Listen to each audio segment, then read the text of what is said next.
Hi everyone, and today I'm gonna talk about some experiences of my life, and the one was that occurred a week ago. I just reminded that right now, so I want to talk about it. So once I was in my HDP class, and the teacher asked question about the economy and development. That how much she asked a question in the class that how much of our economy is coming from agriculture.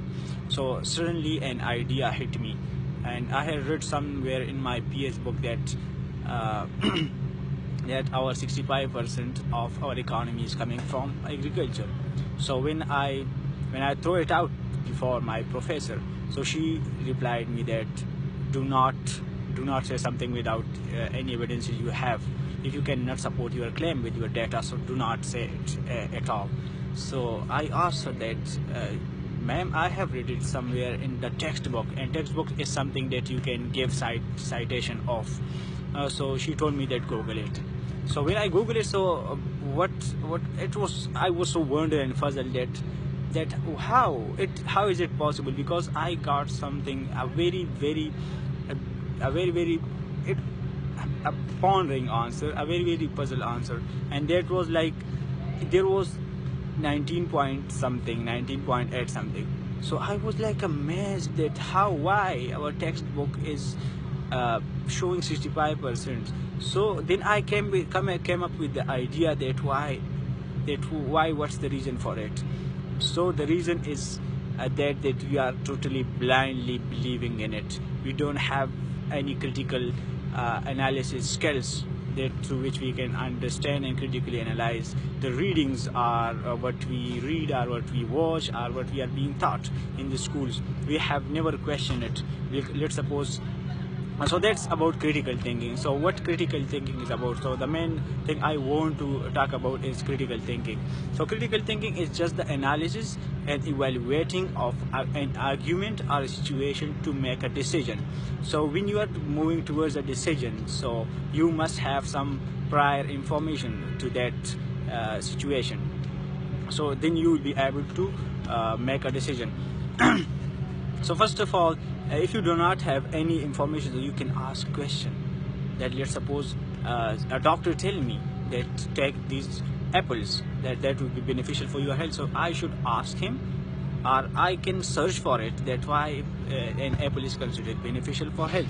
So I should not be rely on the people's stances, on the people argument, that what I am being told blindly without any evidences or proof. So that is where the critical thinking skill rises. That let's suppose I'm being taught in my school, or in anywhere in any books, that, and you also have been told, I think so. Okay, let's suppose I'm told that Pakistan had defeated India in 1999 war, let's suppose Kargil war. So I should not accept it before I can do research for it, and I question it from my teacher and from my other peers, are the known personalities who have knowledge about it, that what was the story, what is the background knowledge to it, the Kargil, and how Pakistan was how Pakistan got victorious, in that war. So I think so when you question something, so then there's the place that your critical skills begin to begin to grow. So that's the very crucial thing that we should think about it. So if you are not thinking about it, so then you will be only relying on your box without any critical thinking, without any making your mind more creative. Because if you are saying something and you says okay, so you will then face many difficulties and many difficult circumstances. So you should think about it, that why, and don't rely on what I am saying right now. So you should, what I am saying, and you are listening, just to ask it, that why is this Sanguine what Sanguine is telling is correct or not. So you should think about it. So do not blindly rely on anything else.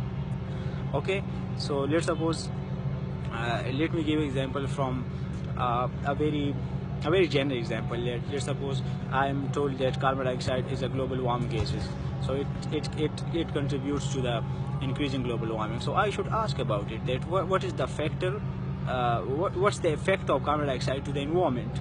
Like I should not rely on it that okay, this is a case that is contributing to the global warming. I should ask about it. I should ask the phenomenology, that how it is contributing to the phenomena of their global warming or any other cases. So we should think about it and ask questions. So ask questions is the first step that you begin to learn critically.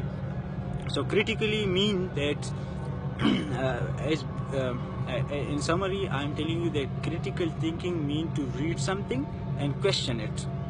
Do not rely on something. If let's suppose I'm reading an article, so that is a specific opinion piece by a specific author, so he can also be wrong. Okay, he can also be wrong. That is not a universal truth forever.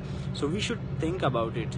Okay, what is the difference between he's saying and what is the difference between I am saying, and what my prior information I have in my head, and how can I apply, how much my prior knowledge have material implication into that problem. So then we can get to the conclusion and make decision that okay, this is the quite correct. So then in argument we can rely on ourselves, we can trust ourselves, and we can go forward. So that's a piece of advice for the people who are in schools, colleges, and especially who are entering university, because in universities you would have to think critically. Critical analysis of everything should be conducted by you. So all right, thank you so much.